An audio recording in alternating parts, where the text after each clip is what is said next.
2।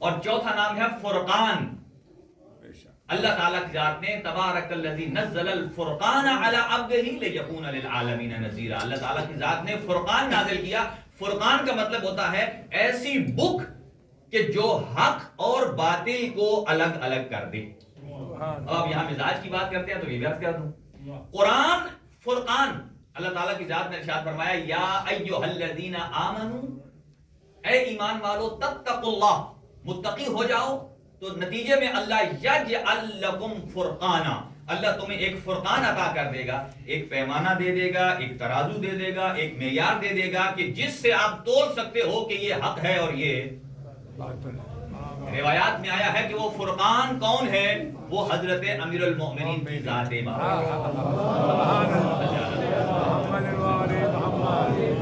جیسے حضور سرور کائنات نے ارشاد فرمایا لولا علی. تسلی سے آپ نے کہا میری طرف رکھے, ٹائم بہت تھوڑا ہے, میں نے مسائل بھی پڑھنے ہیں اور آپ ادھر ادھر دیکھتے رہتے ہیں. امیر المومنین کے بارے میں پاک پیغمبر ارشاد فرماتے ہیں کہ لولا علی لما خلق اللہ العقاب والثواب. اگر اللہ علی کو خلق نہ کرتا تو ثواب اور عقاب کو خلق نہ کرتا. اگر اللہ علی کو خلق نہ کرتا تو جنت اور جہنم کو خلق نہ فرماتا.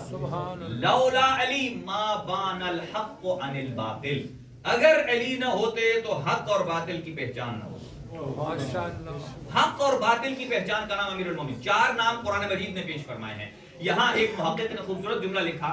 یہاں الکتاب سے متعلق تھوڑی سی گفتگو علوم قرآن کے حوالے سے اور پھر ہم آگے وصیت کی طرف بڑھتے ہیں کہ امیر المؤمنین سے کسی نے پوچھا کہ آپ کو کون سی آیت قرآن مجید میں سب سے زیادہ پسند.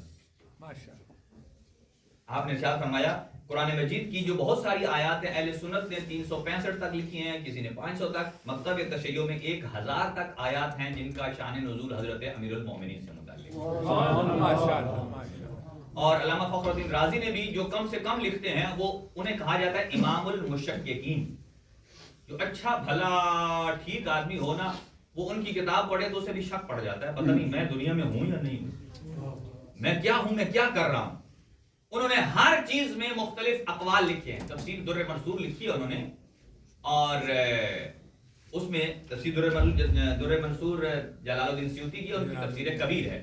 اور اس تفسیر کبیر میں وہ لکھتے ہیں کہ جہاں حضرت امیر المؤمنین کی شان میں 365 آیات موجود ہیں, جب ان سے پوچھا گیا کہ کتنی آیات آپ کی شان میں نازل ہوئی ہیں تو انہوں نے کم سے کم لکھا کہ 365 آیات. اور انہوں نے ہر مسئلے پر 20 قول لکھ دیے. قول سمجھتے ہیں, مثلا اس جملے میں یہ بھی ہو سکتا ہے, یہ بھی ہو سکتا ہے, یہ بھی ہو سکتا ہے, یہ بھی ہو سکتا ہے. مثلا جہاں آیے تطہیر کی بات آتی ہے انہوں نے کہا آیے تطہیر سے مراد اہل بیت ہیں, ایک قول.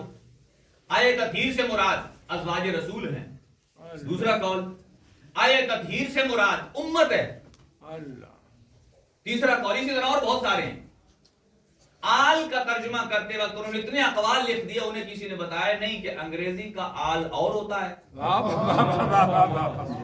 عربی کا آل, انگلش کا آل ہے کہ جس کے اندر آپ سب کچھ ڈال دیں, جبکہ ایسا نہیں. ہاں ایک آیت کو وہ بچا گئے جس میں انہوں نے احتمالات نہیں لکھے, وہ ہے آیے مباہلہ. کہا کیوں؟ اس لیے کہ وہاں جو حضور کے ساتھ تھے وہاں کسی کو شک و شبہ تھا ہی نہیں کسی اور کے بارے میں کہ احتمال کسی اور کے بارے میں کوئی شک و شبہ نہیں تھا. لہذا جب امیر المؤمنین سے دریافت کیا گیا کہ کون سی آیے مجیدہ آپ کی شان میں جو نازل ہوئی ہیں ان میں سب سے زیادہ پسند ہے, تو آپ نے سورہ مبارکہ رعد کی یہ آیت تلاوت کرنا. کسی نے پوچھا کیوں؟ اب سنیے گا. آپ نے ارشاد فرمایا اس لیے کہ اس آیت میں اللہ رب العالمین حضور سرور کائنات کی رسالت پر 2 گواہ پیش کر رہا ہے. ایک گواہ خود ذات احدیت ہے, اور فرمایا مجھے یہ اس لیے پسند ہے کہ اللہ نے مصطفیٰ کی رسالت پر گواہی میں اپنے نام کے ساتھ مجھے علی کا نام لکھا. اپنے نام کے ساتھ مجھے علی کا نام لکھا. یہ علی کے لیے مقام فخر نہیں ہے تو اور کیا. توجہ رہے, اسی پر 2-3 باتیں عرض کر رہا ہوں, پھر آگے وصیت کی طرف بڑھتا ہوں. آپ دیکھیں ایک محقق نے لکھا کہ حضور سرور کائنات کی رسالت پر دو، ایک اللہ تعالیٰ کی ذات اور ایک امیر المومنین. وہ فرماتے ہیں اگر کائنات کا کوئی معجزہ بھی رونما نہ ہوا ہوتا، چاند دو ٹکڑے نہ ہوا ہوتا، سورج پلٹا نہ گیا ہوتا، اور جتنے بھی امور ہیں معجزات ہیں، اگر وہ کچھ بھی نہ ہوتے، اور وہ کہتے ہیں اکیلا علی ہوتا، اکیلے نبی علی ہوتے تو نبوت کے لیے کافی تھا، کسی کی گواہ کی ضرورت نہیں. کہا کیوں؟ کہا یہ آیت دلالت کرتی ہے. کیسے؟ اللہ تعالیٰ کی ذات تو جسم و جسمانیات سے مبرہ ہے، اللہ تو زمین پر آئے گا نہیں بے شک کہ وہ لوگوں کو بتائے کہ میں گواہ ہوں. سبحان اللہ. تو پھر گواہی منحصر ہو گئی دیکھنے والوں میں، ایک میں، ماشاءاللہ ماشاءاللہ. اور وہ ہے وہ ذات علی کہ امیر اس آیت کی دلیل سے، آیت کی روح سے امیر المومنین اکیلے بھی گواہی دے دیں تو سرکار دو عالم کی رسالت برقرار ہے لوگوں کے لیے. اور یہی وجہ ہے کہ اللہ پروردگار عالم نے جناب سیدہ سلام اللہ علیہا کے خدق پر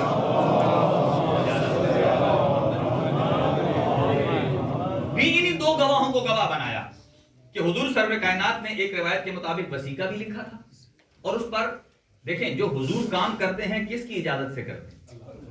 تو گویا اللہ کروا رہا ہے. تو گواہ کسے کہتے ہیں؟ علی جو گواہ ہیں. جو اللہ رسول سے کروا رہا ہے اسی کروانے پر علی گواہ ہے. اس کا مطلب یہ ہے اس پر بھی دو گواہ ہیں. اب یہاں یہ ہو سکتا ہے کہ امیر المومنین جن کو اللہ نبوت اور رسالت پر گواہ بنا رہا ہے انہی کو جناب سیدہ نے گواہ بنایا. کیا یہ ممکن ہے کہ ایک ہی آدمی ایک مقام پر اس کی گواہی صحیح ہو ماشاءاللہ اور ایک مقام پر گواہی صحیح نہ ہو؟ کیا ممکن ہے؟ نہیں ہے. لہذا اگر کسی کو، اسی لیے جو میدان احد میں تھے جس نے اعتراض کیا یا جس نے امیر المؤمنین کی گواہی کو رد کیا، اس کا ایمان بالرسالت خطرے میں ہے. کیوں؟ اس لیے کہ اس نے وہ اس گواہ کو ہی نہیں مانتا جسے اللہ نے گواہ بنایا. سبحان اللہ سبحان اللہ. اب یہاں ایک چھوٹا سا جملہ سن لیے. میدان احد میں سارے بھاگ گئے تھے، حضرت علی نہیں بھاگے. بے شک. کیوں؟ اس لیے کہ باقیوں کا بگڑنا کچھ نہیں تھا. علی جاتے تو علی گواہ رسالت ہیں، اگر گواہ چلا جائے تو رسالت خطرے میں ہے. اب سمجھ لیجئے کہ ذات علی کے ساتھ کوئی برابری کیوں نہیں کر سکتا. بے شک. لہذا امیر المؤمنین کی ذات گرامی وہ ہے کہ جن کو اللہ پروردگار عالم نے اپنے ساتھ گواہ بنایا اور یہاں ہے پوری کتاب کا علم دیا. اب یہاں مختلف اصطلاحات آپ کی خدمت میں پیش کر رہا تھا. ایک ہے ناسخ اور منسوخ، ایک ہے نزول قرآن.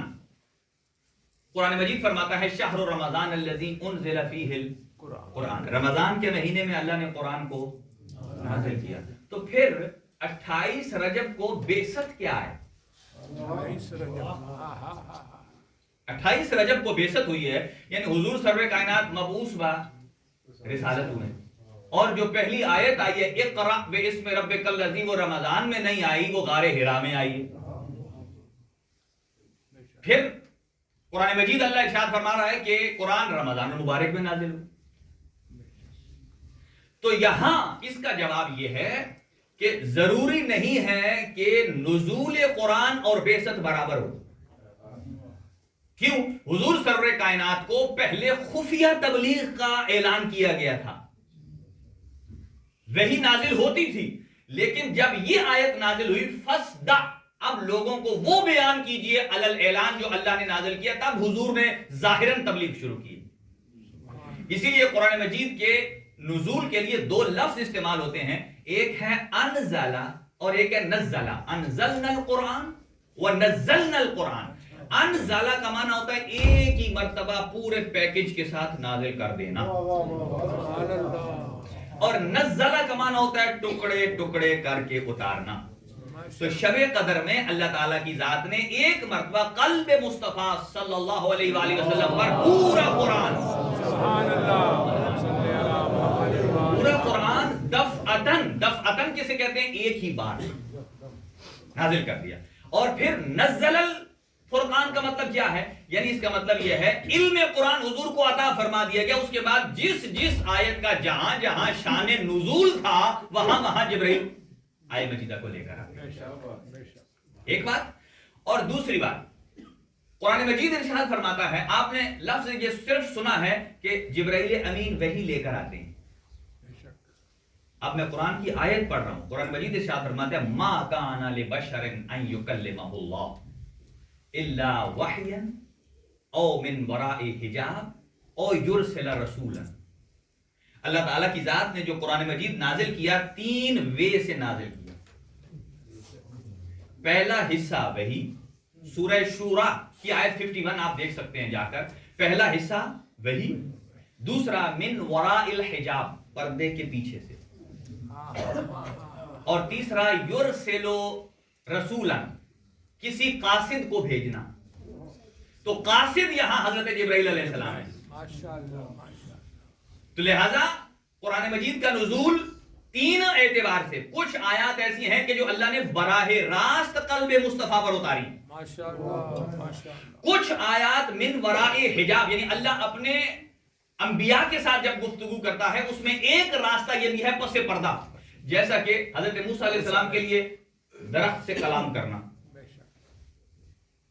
درخت سے کلام ہوئی، اسی طرح حضرت ابراہیم علیہ السلام کے لیے خواب میں وحی آنا، سبحان اللہ، یہ پس پردہ ہے۔ کئی افراد جو مکتب تشیع سے نہیں ہے انہوں نے کہا نہیں، یہ درخت سے کلام اور خواب والی جو وحی ہے یہ ڈائریکٹ وحی ہے، حالانکہ یہ مغالطہ ہے، غلط ہے۔ کیوں؟ اس لیے کہ یہ خواب خود حجاب ہے اللہ کے اور مخلوق کے درمیان۔ یہ ان کا نظریہ ہے جو یہ کہتے ہیں اللہ تعالیٰ کی ذات کسی میں حلول کر کے آ جاتا ہے، حلول کر کے آ جاتا ہے، اس کے اندر داخل ہو کے آ جاتا ہے، حالانکہ خداوند متعال کی ذات ایسی ہے کہ نہ کسی چیز میں سما سکتا ہے۔ اللہ اکبر و کبیرہ من کل شیء، اللہ ہر چیز سے بڑا ہے۔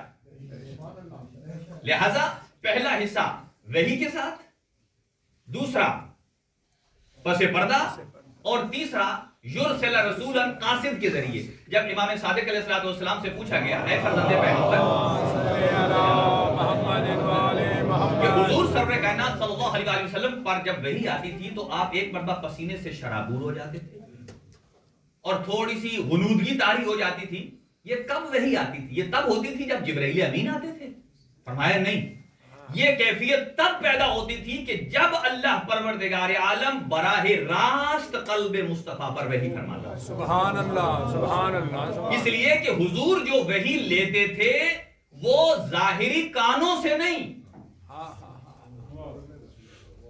بلکہ پورے وجود اور وجدان کے ساتھ لیتے تھے، جس میں کسی قسم کا کوئی شک اور شبہ نہیں ہے۔ حالانکہ حضور سرور کائنات کے جو حواس خمسہ ہیں وہ بھی پاک و پاکیزہ ہیں، ان میں بھی کوئی شک و شبہ نہیں ہے، لیکن وہی حضور سرور کائنات اعضاء سے نہیں پورے وجدان اور وجود سے لیتے تھے، جس میں کسی قسم کا کوئی شک و شبہ نہیں ہے۔ لیکن یہاں کچھ مستشرقین ایسے تھے جنہوں نے پروپیگنڈا شروع کر دیا کہ حضور سرور کائنات کے اوپر جب غنودگی آتی ہے وہی آتی ہے، وہ سمجھتے تھے کہ نہیں ان پر مرگی کا دورہ پڑتا ہے، اللہ یعوذ باللہ۔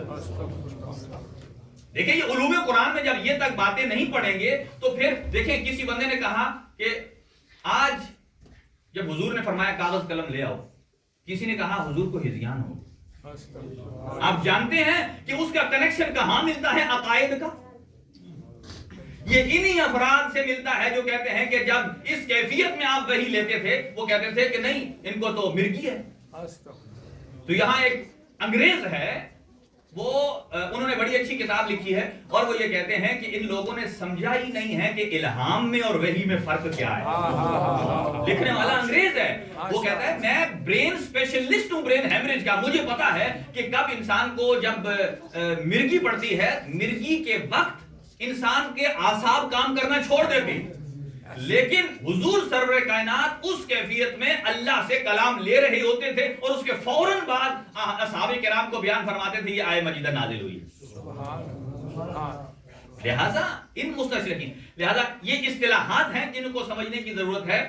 اور ایک ہے ناسخ، نسخ اور منسوخ، یہاں بھی بہت بڑی یہ جو قرآن مجید کی آیات ہیں ان کی گنتی میں بھی بڑا فرق ہے۔ دیکھیں اب یہ فرق ادھر ہی آ گیا، مثلا مکتب تشیع میں آئمہ نے بتایا کہ قرآن مجید میں جہاں جہاں جس سورہ کے شروع میں بسم اللہ الرحمن الرحیم ہے وہ ایک مستقل اور ایک سیپریٹ آیت ہے، جبکہ باقی مکاتب کہتے ہیں جو صرف سورہ الحمد کے شروع میں ہے وہ بسم اللہ ہے، اور سورہ نمل کے درمیان میں جو ہے وہ حصہ ہے، لیکن باقی جو ہے وہ ایکسٹرا ہیں۔ جبکہ ایسا اگرچہ الفاظ ایک جیسے ہیں لیکن شان نزول ہر ایک کا ہر سورت سے پہلے مختلف ہے۔ جیسے آپ سورہ رحمان میں پڑھتے ہیں فَبِأَيِّ آلَاءِ رَبِّكُمَا تُكَذِّبَانِ، ہر 2-3 آیات کے بعد آ جاتا ہے، تو کیا اللہ تعالیٰ کے پاس کوئی اور میٹیریل یا مواد نہیں تھا وہ کتاب پر کرنے کے لیے پھر کہتے ہیں فَبِأَيِّ آلَاءِ رَبِّكُمَا تُكَذِّبَانِ؟ یہ فصاحت اور بلاغت کے سراسر خلاف ہے ایک جملے کو ریپیٹ کرنا۔ سبحان اللہ۔ عام آدمی جب ایک جملے کو دیکھے، میں آپ سے ایک بات کر رہا ہوں، میں کہوں گا میں نے آپ سے یہ کہا، میں نے آپ سے یہ کہا، میں نے آپ سے، آپ کہیں گے بولو بھی صحیح، ایک جملے کو بار بار ریپیٹ کریں گے، یہ فصاحت اور بلاغت کے خلاف ہے۔ لیکن آپ اور ہمارے لیے، لیکن اب اللہ پروردگار عالم اسے جب ریپیٹ کر رہا ہے تو قطعاً یہ فصاحت و بلاغت کے خلاف نہیں ہے، بلکہ اللہ کچھ سمجھانا چاہتا ہے۔ اس آیت کے بعد اس کا مطلب یہ ہے، اس آیت کے بعد اس کا مطلب یہ ہے۔ اسی لیے شان نزول مکمل ایک چیپٹر ہے، جب تک شان نزول نہ پڑھا جائے تو قرآن مجید کے مطالب و مفاہیم میں سمجھ نہیں آتے۔ جیسا کہ خوارج صرف امیر المومنین کے زمانے میں نہیں تھے، حضور سرور کائنات کے زمانے میں بھی تھے۔ جو بنی تمیم تھے، جب جنگ حنین سے واپس آئے حضور اور وہاں مال غنیمت تقسیم کیا، اور اپنا جو مخصوص حصہ تھا اس میں سے کچھ نیو کمر جو مسلمان تھے ایک کو حضور نے دل جوئی کے لیے دے دیا، اپنا جو حصہ تھا اس میں سے دے دیا۔ تو ایک شخص کھڑا ہوتا ہے جو کہ بنی تمیم میں سے تھا، اور یہ انہی میں سے خوارج ہیں، کہا کہ آپ عدل سے کام لیں، آپ عدل سے کام لیجئے۔ حضور نے فرمایا اگر اس زمین پر میں عدل نہیں کرتا تو پھر کوئی عادل ہے۔ آپ سمجھ لیجئے امیر المومنین کے بارے میں پاک پیغمبر نے کیا فرمایا، کفی و کف علی فی العدل سوا، میرا اور علی کا ہاتھ عدالت میں برابر ہے۔ اسی لیے حضور جب مکہ سے مدینہ ہجرت کر گئے نا، یہ نہیں کہا کس کا مال کسے دینا ہے، کتنا دینا ہے، صرف اتنا کہہ دیا اے علی امانتیں ہیں دے دینا۔ سبحان اللہ، سبحان اللہ۔ یہ جانتے تھے کس کی کتنی ہے، کسی نے اعتراض بھی نہیں کیا کہ میں نے زیادہ دی تھی مجھے کم واپس کی۔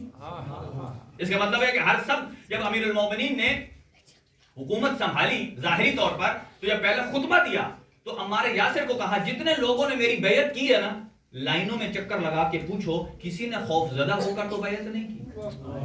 یہ ہے علی۔ کسی نے کسی کے پریشر میں آ کر تو میری بیعت نہیں کی، کہا نہیں۔ کہا پھر ایسا کرو کہ بیت المال سے ہر آدمی کو 3 درہم دے دو اور میرے 3 الگ کر دو۔ ابو الحسن کہتے ہیں میں نے بیت المال میں دیکھا تو 3 لاکھ درہم تھا اور بندے 1 لاکھ تھے۔ سبحان اللہ اللہ، سے کہتے ہیں علم لدنی۔ سبحان سبحان۔ کف علی فی العدل سوا، کہ میرا ہاتھ اور علی کا ہاتھ برابر ہے۔ لہذا قرآن مجید میں ناسخ اور منسوخ، ایک آیت کو پیش کرتا ہوں پھر آگے بڑھوں جلدی سے۔ ناسخ یہ سمجھنے کی ضرورت ہے، یہاں بھی اختلاف ہے۔ کیوں؟ مثلا سنیے، ناسخ منسوخ ہوتا کیا ہے؟ ایک سینٹنس پہلے اللہ تعالیٰ نے بھیجا، اس کے بعد دوسرے سینٹنس کے ساتھ اس کو قید کر دیا۔ مثلا ایک حکم پہلی آیت میں آتا ہے، دوسری آیت میں اس کا حکم ختم ہو جاتا ہے۔ اب سوال یہ ہے وہ جو پہلی آیت آیا وہ قرآن میں رہنی چاہیے یا نہیں رہنی چاہیے؟ اس کا تو حکم ختم ہو گیا۔ اسی پر اختلاف ہے۔ سبحان اللہ۔ علماء امامیہ مکتب اہل بیت یہ کہتا ہے جو کچھ حضور نے قرآن میں لکھ دیا وہ تھا ہی اس قابل کے قرآن میں ہونا چاہیے۔ سبحان اللہ، سبحان۔ کہا جب وہ آیت قابل عمل نہیں رہی تو لکھنے کا فائدہ کیا؟ یہاں بھی لوگوں نے کسی کو بچانے کے لیے یہ عقیدہ بنایا ہے۔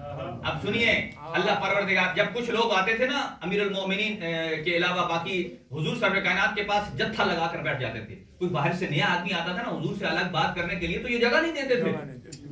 اللہ تعالیٰ کی ذات نے آیت بھیجی، یا ایھا الذین آمنوا، اے ایمان والو، اذا ناجیتم الرسول، جب تم رسول خدا سے نجوا کرنا چاہو، خاموشی سے گفتگو کرنا چاہو تو سب سے پہلے صدقہ دو۔ سبحان اللہ، یہ آیت آئی۔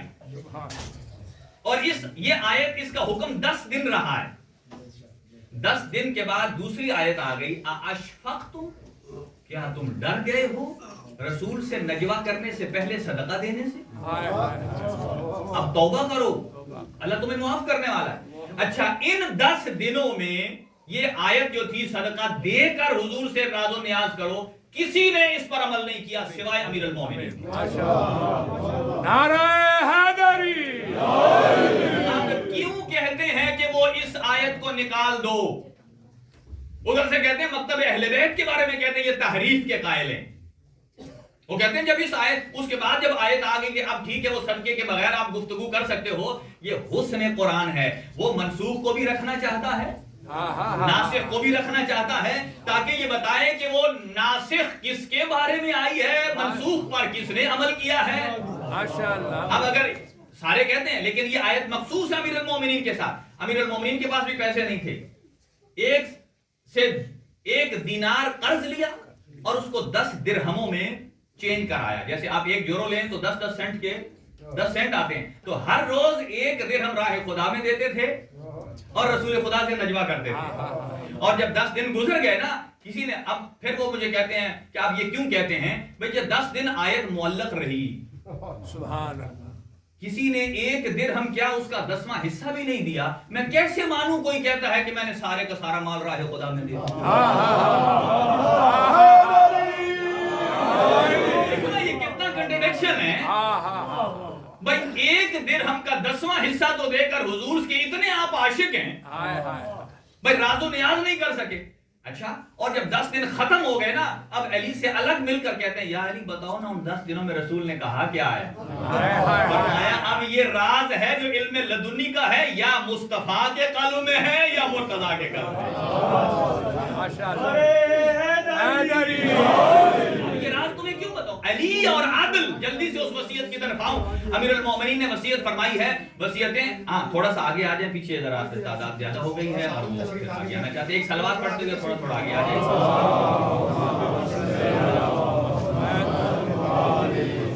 ایک اور صلوات پڑھ کر آگے آ جائیں.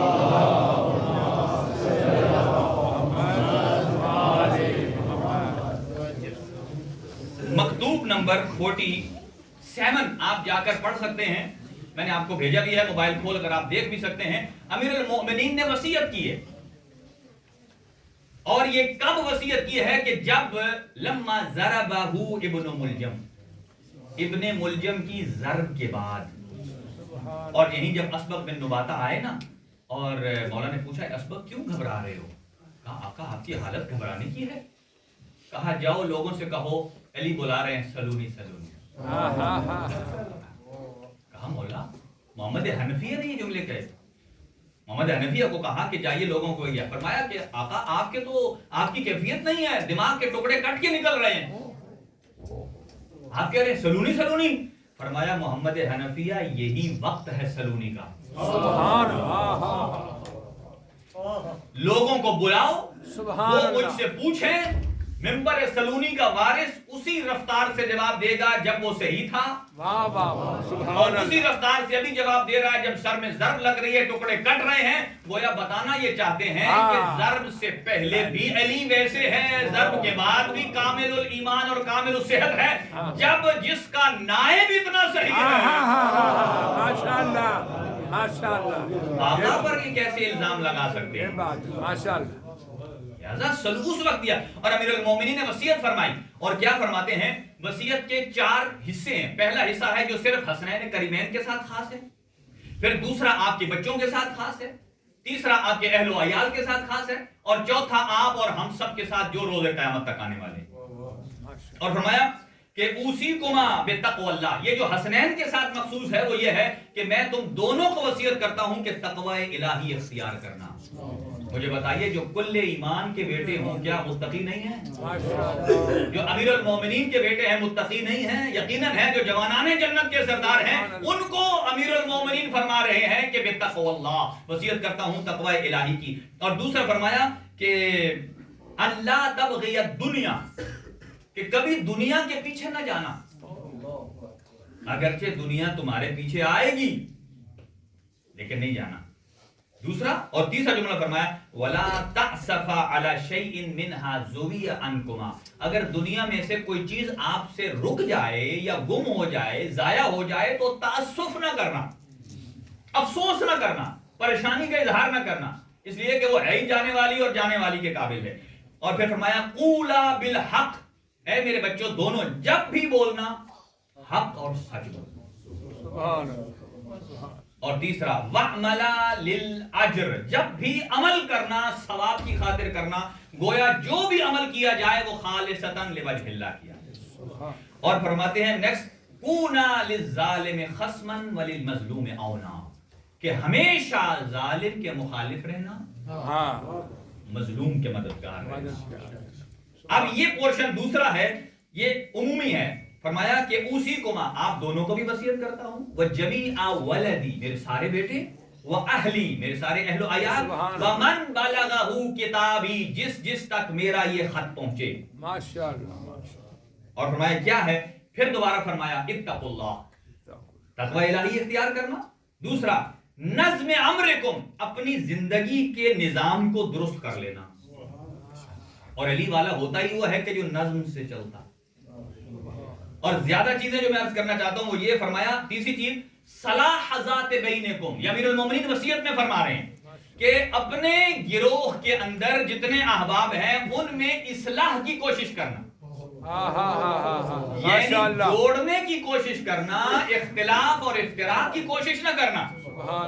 اور پھر دلیل بھی بیان فرماتے ہیں، کیوں؟ اس لیے کہ سمعت جدکما، میں نے آپ کے نانا سے سنا ہے، یہ حدیث یقول رسول اللہ صلی اللہ علیہ وآلہ وسلم اصلاح ذات بینکم افضل من اقامت الصلاۃ والزکات، اس لیے کہ دو آدمیوں کے درمیان صلح کرنا یہ انسان کی اپنے اکیلے کی پڑھی ہوئی نماز اور روزے سے افضل ہے۔ سبحان اللہ، سبحان اللہ۔ کہ ایک آدمی اپنی ذات کے لیے یہ کام کرتا ہے لیکن اختلاف پیدا کرتا ہے، کہا اس آدمی کی نماز سے بہتر یہ ہے کہ انسان دو آدمی میں صلح کرائے۔ اور اس کا ہرگز امیر المومنین کا کہنے کا مطلب یہ نہیں ہے کہ ادھر نماز چھوڑنے والا کام شروع کر دو، روزہ چھوڑ دو اور دو بندے پکڑے جاؤ اور ان کو صلح کراتے جاؤ۔ دو کاموں میں سے افضل یہ ہوتا ہے کہ دونوں اچھے ہیں لیکن یہ زیادہ اچھا ہے، اس کا مطلب یہ نہیں ہے دوسرے کو ترک کر دینا ہے۔ اور پھر فرمایا دوسرا جملہ اوصیکم، میں تمہیں وصیت کرتا ہوں کس بات کی؟